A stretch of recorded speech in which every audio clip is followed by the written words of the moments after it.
کہنے لگے کہ کوئی جلدی نہیں، تم جتنا چاہو وقت لے لو اور سوچ کر مجھے بتا دینا، میرے پاس لوگوں کی کمی نہیں ہے، مگر اس میں تمہارا ہی فائدہ ہے۔ یہ سن کر میرے کانوں سے دھواں سے نکل رہا تھا۔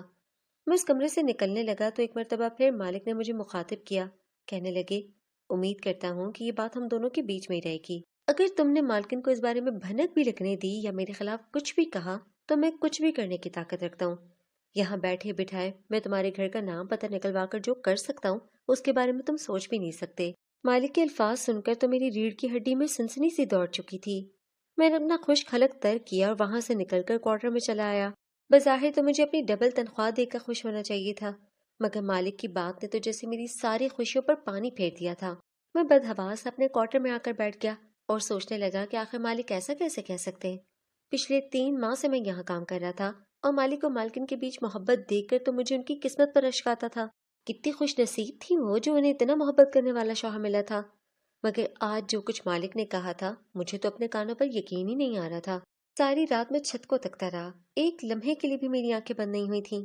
میرا ضمیر ہرگز یہ گوارا نہیں کر سکتا تھا کہ میں کسی کا بھی قتل کروں، چاہے پھر وہ کوئی بھی ہو۔ مجھے اپنے رب سے بڑا ہی ڈر لگتا تھا، مگر 3 کروڑ یہ کوئی چھوٹی رقم تو نہ تھی۔ اگرچہ مجھے مل جاتی تو ہمارا مستقبل سنور جاتا۔ مجھے اپنا وہ ٹوٹا پھوٹا سا گھر یاد آنے لگا۔ جب بارش ہوتی تھی تو چھت ٹپکنے لگتی تھی، خاص کر سردیوں میں ہمیں بڑی اذیت کا سامنا کرنا پڑتا تھا۔ میرے والد چنے بیچا کرتے تھے، جو کمائی ہوتی اسی سے ہمارا بڑی مشکل سے گزر بسر ہوتا۔ ایک روز وہ بھی ہمیں چھوڑ کر اس دنیا سے چلے گئے۔ اس کے بعد تو میں ہی گھر کا بڑا تھا، جس کے کندھوں پر گھر کی پوری ذمہ داری آ چکی تھی۔ میرے بعد مجھ سے چھوٹے بہن بھائی تھے، جب انہیں بھوک میں تڑپتا دیکھتا تو برداشت نہ ہوتا۔ میں کام کے لیے گھر سے باہر نکل آتا، مگر مجھے کوئی کام نہیں مل رہا تھا۔ آخر کار ایک جگہ مزدوری کرنے لگا، بھٹے پر اینٹیں بھی اٹھائیں، مگر اتنی رقم نہیں ملتی تھی جو میرے 5 بہن بھائی اور میری اماں کا پیٹ بھر سکتا۔ جو بھی کما کر لاتا اسے میرے بہن بھائی کا تو پیٹ بھر جاتا، مگر میری ماں ہمیشہ پانی پی کر سو جایا کرتی۔ تبھی ایک روز مجھے کسی نے بتایا کہ کویت چلے جاؤ، وہاں پر تو تمہیں نوکری ضرور ملے گی۔ مجھے کوئی خاص ہنر تو نہیں آتا تھا، ہاں البتہ میں گھر کے کام کاج بڑی اچھے سے کر لیا کرتا تھا۔ میں کویت چلا آیا اور یہاں پر مجھے لانے والے ایک شخص نے گھر میں مجھے نوکری دلوا دی، جہاں پر میرا کام گھر کے چھوٹے موٹے کام کرنا تھا۔ باہر سے سودا سل بھی لا دیا کرتا، کبھی کبھار مالک کے ساتھ دفتر میں بھی چلا جاتا۔ مختصر یہی چھوٹے چھوٹے کام تھے جنہیں کرتے ہوئے میں تھوڑی سی رقم لے رہا تھا۔ میں نے اپنی ڈبل تنخواہ کو دیکھا، دل چاہا کہ پیسے مالک کو واپس کر دوں، صاف انکار کر دوں کہ میں ان کا یہ کام ہرگز نہیں کرنے والا۔ میں عزت کی روٹی کمانا چاہتا ہوں۔ مگر اسی پل میری امی کا پاکستان سے فون آ گیا۔ وہ مجھ سے بات کرتے کرتے پھوٹ پھوٹ کر رونے لگیں۔ جب میں نے رونے کی وجہ پوچھی تو کہنے لگیں کہ بیٹا بہت بڑی مصیبت آن پڑی ہے۔ میں تمہیں کیا بتاؤں، تمہارا چھوٹا بھائی چھت سے گر گیا، اس کی ٹانگ ٹوٹ گئی ہے، ڈاکٹر آپریشن کے لیے پیسے مانگ رہے ہیں اور میرے پاس تو سوائے چند ہزار کی کوئی رقم ہی نہیں ہے۔ آخر میں اس کا علاج کہاں سے کرواؤں گی؟ یہ سن کر تو میں بھی پریشان ہو چکا تھا۔ میں نے اپنی ساری تنخواہ اماں کی طرف بھجوا دی، مگر وہ پیسے ابھی بھی کم پڑ رہے تھے۔ اگلے دن میں بڑا ہی پریشان تھا، سمجھ نہیں آ رہی تھی کہ آخر پیسوں کا انتظام کہاں سے کروں۔ میرے بعد میرا بھائی تو تھا جو گھر کا مرد تھا۔ مجھے پریشان دیکھ کر مالکن میرے پاس چلی آئیں، جن کی عمر کو 35 کے قریب ہوگی۔ ان کے کالے سیاہ بال اور دودھ جیسی سفید رنگت ان کے حسن کو 4 چاند لگا رہی تھی۔ وہ بڑی خوبصورت تھیں، ہر وقت سجی سنوری رہا کرتیں۔ آخر کوئی ساری دولت کی اکلوتی مالک تھیں، اور مالک تو گھر داماد بن کر یہاں رہ رہے تھے۔ اس جائیداد اور کاروبار کی اصل وارث تو یہ مالکن ہی تھیں۔ مالکن مجھے پریشان دیکھ کر میرے پاس چلی آئیں اور استفسار کرنے لگیں کہ کیا بات ہے، تم اس قدر پریشان کیوں دکھائی دے رہے ہو؟ میں اپنے آنسو نہ روک سکا اور مالکن کو روتے ہوئے بتانے لگا، جسے سن کر مالکن بھی پریشان ہو گئیں۔ کہنے لگیں کہ تم فکر نہ کرو، میں بھی تمہارے اکاؤنٹ میں پیسے بھیج دیتی ہوں، تم اپنی امی کی طرف بھیج دو۔ میں نے ان سے وعدہ کیا کہ میں یہ پیسے اپنی تنخواہ سے کٹواتا رہوں گا۔ مالکن بڑی اچھی تھیں، ان کا یہ احسان میں زندگی بھر یاد رکھنے والا تھا، مگر جب مالک کی بات یاد آتی تو ایک مرتبہ پھر 3 کروڑ روپے ذہن میں گھومنے لگتے تھے۔ دل میں ایک لالچ اٹھا تھا کہ اگر وہ 3 کروڑ روپے لے لیتا تو میری زندگی کے کتنے مسائل کم ہو سکتے تھے۔ ایک قتل ہی تو تھا، پھر کون سا مجھ پر الزام لگنا تھا؟ بعد میں اپنے رب سے معافی مانگ لیتا تو خدا مجھے معاف بھی کر دیتا، آخر کو میں بھی تو مجبور ہوں۔ یہ سوچ کر مجھے بے چینی سی ہونے لگی تھی۔ میں اپنے کوارٹر میں بستر پر لیٹا یہی سوچ رہا تھا کہ جب دروازے پر دستک ہوئی، میں نے آنکھیں موندی کہا، کون ہے؟ آ جاؤ۔ میں نے سوچا تھا کہ شاید دوسرے کوارٹر سے مالی ہوگا، مگر جب آنکھیں کھول کر دیکھا تو بوکھلا کر اٹھ بیٹھا، کیونکہ مالک میرے سامنے کھڑے تھے۔ کہنے لگے، تو پھر تم نے کیا سوچا، کب تک کر رہے ہو میرا کام؟ اگر تم چاہو تو 3 کروڑ کے بدلے اور جو چاہو تمہیں دینے کو تیار ہوں، مگر تمہیں ہر حال میں مالکن کا صفایا کرنا ہوگا۔ میرا لالچ سر اٹھانے لگا اور ضمیر سونے لگا۔ میں نے فوراً ہاں کر دی۔ میں نے کہا کہ آپ نے جو کہا ہے میں وہ کر دوں گا، مگر میری حفاظت کی ذمہ داری پھر آپ کی ہوگی۔ یہ سن کر تو مالک کی آنکھوں میں چمک اٹھی تھی۔ کہنے لگے، تم بے فکر رہو، میں تمہیں باحفاظت تمہارے ملک پہنچا دوں گا، بس میرا کام ہونا چاہیے۔ اس کے بعد جو بات انہوں نے کہی وہ سن کر تو جیسے میری آنکھیں پھٹی کی پھٹی رہ گئی تھیں۔ مالک نے اپنا سوٹ مجھے دیا اور کہنے لگے، یہ سوٹ پہن لو، یہی پہن کر مالکن کے کمرے میں جانا اور یہ کام پورا کرنا۔ میرے دل میں یہ سوال اب سر اٹھانے لگا تھا کہ آخر اتنی اچھی بیوی کو مالک کیوں مروانا چاہتے تھے؟ میں نے تو آج تک مالکن کو مالک پہ کبھی روب جماتے ہوئے نہیں دیکھا تھا۔ وہ تو بڑی ہی اچھی اخلاق کے مالک تھیں، بڑی پیاری سی تھیں، تو بھلا مالک اتنی معصوم لڑکی کو کیوں مارنا چاہتے تھے؟ میں اسی سوچ میں گم تھا کہ مالک نے شاید بھانپ لیا۔ میری جانب دیکھ کر کہنے لگے، میں جانتا ہوں تم یہی سوچ رہے ہو کہ آخر میں اپنی بیوی کو کیوں مروانا چاہتا ہوں، مگر اس کے پیچھے بھی ایک گہرا راز ہے کہ میری بیوی بڑی خطرناک ہے۔ تم نہیں جانتے یہ معصوم سی دکھنے والی عورت کتنی بڑی گنہگار ہے۔ یہ اسمگلنگ کی بہت بڑے گروہ کے ساتھ مل کر منشیات فراہم کرتی ہے۔ صرف اتنا ہی نہیں، جب اس کے والدین کو اس بارے میں پتہ چلا تھا تو اس نے اپنے والدین کو بھی پیسے دے کر مروا دیا اور خود اس جائیداد کی مالک بن گئی۔ مجھے اس نے دھمکی دی ہے کہ اگر میں نے اس کے بارے میں کسی کو کچھ بھی بتایا تو یہ مجھے ہر چیز کا قصوروار ٹھہرا کر پولیس کے حوالے کر دے گی، اور پھر یہاں کی قانون کے مطابق سوائے پھانسی کے میری اور کوئی سزا نہیں ہوگی۔ مالک کی بات سن کر تو واقعی میرے دل میں مالکن کے لیے نفرت آ چکی تھی۔ میں سوچ چکا تھا کہ ایسے برے شخص کا اس دنیا میں رہنے کا کوئی حق نہیں ہے۔ میں نے اس رات بڑی ہی ہمت سے مالک کے کپڑے پہنے۔ رات ہوتے ہی مالکن کے کمرے میں چلا گیا۔ وہ اس وقت واش روم میں تھیں، پانی گرنے کی آواز آ رہی تھی، جبکہ میں اپنا حلیہ بالکل مالک کی طرح کیا کر بستر میں لیٹ گیا۔ میرے ہاتھ میں چاقو تھا، میں اسے مالکن پر وار کر کے ان کا کام تمام کرنا چاہتا تھا۔ تھوڑی دیر بعد مالکن واش روم سے نکلیں تو آ کر بستر پر لیٹ گئیں۔ ان کا لیٹنا تھا کہ میں نے چاقو نکالا اور میں اپنا کام پورا کر چکا تھا۔ میں کمرے سے باہر آیا اور بدحواسی سے مالک کو دیکھنے لگا۔ مالک سامنے ہی کھڑے تھے، کہنے لگے، تم نے کام کر دیا؟ مجھ میں تو اتنی بھی ہمت نہیں تھی جو میں ہاں میں سر ہلاتا۔ میری آنکھوں سے آنسو گرنے لگے تھے، جسے دیکھ کر مالک کو یقین ہو گیا۔ فوراً مجھے کندھوں سے تھام کر شاباشی دینے لگے اور ہاتھ میں اٹھائے پیپرز لے کر کمرے میں جانے لگے تاکہ مالکن کے سائن اور انگوٹھا لے کر وہ ان کی ساری جائیداد اپنے نام کروا سکیں۔ جیسے ہی وہ کمرے میں گئے تو کچھ دیر بعد مجھے چیخنے چلانے کی آوازیں آنے لگیں۔ میں نے دروازے کو باہر سے لاک کر دیا تھا۔ کچھ دیر بعد پولیس آ چکی تھی۔ میں نے کمرے کا دروازہ کھولا تو مالک کمرے کے فرش پر گرے ہوئے تھے، جبکہ مالکن صحیح سلامت کھڑی تھیں۔ پولیس انہیں پکڑ کر لے گئی اور میں سر تھامے سیڑھیوں پر ہی بیٹھا رہ گیا۔ میں مالک کا بھیس بدل کر کمرے میں تو گیا تھا، مگر اتنی ہمت نہ تھی کہ مالکن کا قتل کر سکوں۔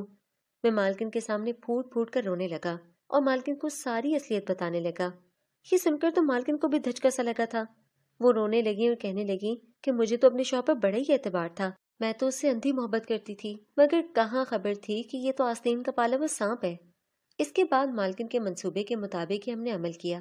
میں نے باہر آ کر یہ کہا کہ میں مالکن کا قتل کر چکا ہوں، جبکہ اندر مالکن زندہ تھیں، اور یوں ہم نے انہیں پولیس کے حوالے کر دیا۔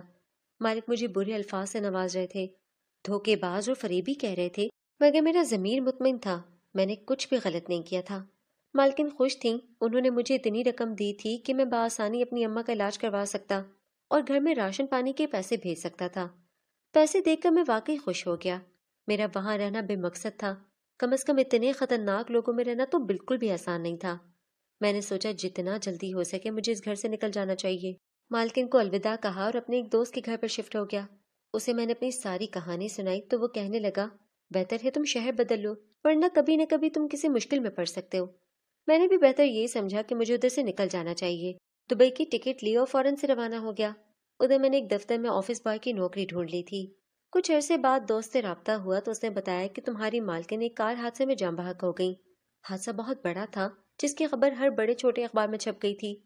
مجھے سن کر دکھ ہوا، دوست کو خدا حافظ کہا اور کتنی دیر بیٹھا وہ سب یاد کرتا رہا جو میری زندگی کا ایک بھیانک موڑ ثابت ہوا تھا۔ اگر اس دن ہوش سے کام نہ لیتا تو پیسے کی لالچ میں آ کر آج میں جیل میں زندگی گزار رہا ہوتا۔